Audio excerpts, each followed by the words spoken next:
அஸ்ஸலாமு அலைக்கும் friends, welcome to star kitchen. நம்ம இன்றைக்கி டீ டைமில் ஸ்நாக்ஸாக ரிங் முறுக்கு தான் நம்ம இன்றைக்கி பார்க்க போகிறோம். வாங்க அது எப்படி செய்யலாம்னு பார்க்கலாம். நம்ம இதுக்கு அரிசி மாவு மட்டும் வீட்டில் இருந்தால் போதும், ஒரு 15 நிமிஷத்துல இந்த ஸ்நாக்ஸை நம்ம செஞ்சிடலாம். இதுக்கு தேவையானது இந்த கப்பில் தான் மெஷர்மெண்ட் கப்பை எடுத்திருக்கேன். இதில் தான் ஒரு கப்பு மாவு எடுத்திருக்கேன். அதுக்கேற்ற மாதிரி இதே அளவு தண்ணி ஒரு பேனில் போட்டு இது கொதிக்கட்டும். இந்த தண்ணி அதில் கொஞ்சம் உப்பு சேர்த்துக்கலாம். 1/4 ஸ்பூன் மஞ்சள்தூள், 1 ஸ்பூன் வெள்ளை எள்ளு எடுத்துருக்கேன். நீங்கள் கருப்பு வெள்ளைனாலும் எடுத்துக்கலாம். 1 ஸ்பூன் மிளகாய் தூள், சீரகம், பெருங்காயத்தூள், 1 ஸ்பூன் பட்டர் சேர்த்துருக்கேன். தண்ணி கொதித்த உடனே இந்த மாவு நம்ம அடந்து வச்சுருக்கோம் இல்லையா, அந்த மாவு கொஞ்சம் கொஞ்சமாக சேர்த்துக்கலாம். அடுப்பையும் சிம் பண்ணிக்கலாம்.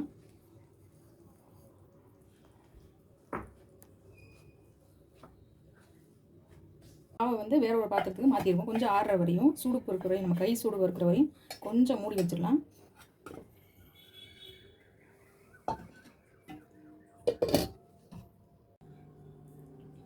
கொஞ்சம் ஆறினோடனே நல்லா நம்ம கையால் பிசைஞ்சு சப்பாத்தி மாவு மாதிரி உருட்டிக்கிறோம். தண்ணி சேர்க்க வேண்டாம், வேணும்னா கொஞ்சம் தெளிச்சிக்கலாம். ஆனால் இது நீங்கள் கொஞ்சம் சூடோடையே நீங்கள் கலக்கினீங்கன்னா இது நல்லா உருண்டையாக வரும். இந்த மாதிரி நம்ம நல்லா கலக்கி வச்சுட்டு ஒரு துணியால், ஒரு ஈர துணியால் அது எப்போ மூடி வச்சுருங்க. ஏன்னா இந்த மாவு சீக்கிரத்தில் காஞ்சிரும். அப்புறம் சின்ன சின்ன உருண்டைகளை உருட்டி நம்ம இது எண்ணெயில் பொரிச்சிடும். இந்த மாதிரி சின்ன உருண்டையாக உருட்டிட்டு நம்ம இந்த சப்பாத்தி கட்டையில் போட்டு கொஞ்சம் கொஞ்சமாக அந்த கையை வச்சு இந்த மாதிரி உருட்டிகிட்டே வரணும்.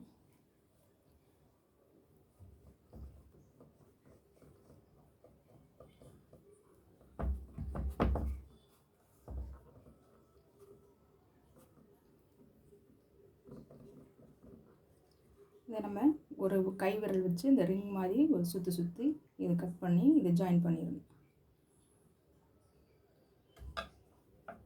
இந்த மாதிரி நம்ம ஒரு கை ரிங்கை பண்ணிவிட்டு இது கொஞ்சம் பிச்சுட்டு இந்த ஷேப் வந்துடும்.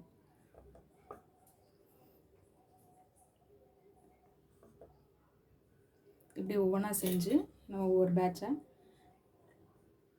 எண்ணெயை காய வச்சு அதில் போட்டு மீடியம் ஃப்ளேம் தான் எண்ணெய் இருக்கணும், ரொம்ப காயக்கூடாது. அப்போ தான் உள்ளெல்லாம் வேகும். போட்டு ஒரு 2 நிமிஷத்துக்கு கரண்டிலாம் போட்டு கிளறிடாதீங்க. இந்த மாதிரி நுரையெல்லாம் அடங்கின உடனே நம்ம ஒரு டிஷ்யூ பேப்பரில் எடுத்து வச்சு இல்லை கட்டாயம் செஞ்சு பாருங்கள். செஞ்சு பார்த்துட்டு எப்படி இருக்குன்னு கமெண்ட் பண்ணுங்கள். மறக்காமல் என்னோடய சேனலுக்கு லைக் பண்ணுங்கள், ஷேர் பண்ணுங்கள், கமெண்ட் பண்ணுங்கள், சப்ஸ்கிரைப் பண்ண மறந்துடாதீங்க.